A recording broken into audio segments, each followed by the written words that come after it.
Guys, for today, I'm so pumped. I'm so ready to make this recipe. I'm gonna make a vegan mozzarella cheese. Yes, you hear it. Vegan.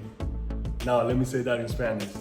Para hoy estoy entusiasmado. Voy a hacer un queso mozzarella, pero vegano. Vegan. Yes, so I'm gonna show you guys all the ingredients that I'm gonna be using for this recipe. And once I'm done, let's get to it. Vamos. So, voy a estar mostrándoles los ingredientes que voy a usar para esta receta.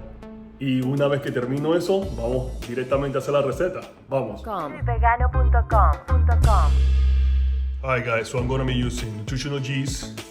I'm going to be using agar. I'm using coconut milk, pecan, salt, garlic, water. That's it.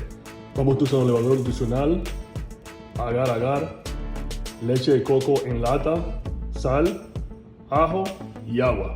Eso es todo. Vamos.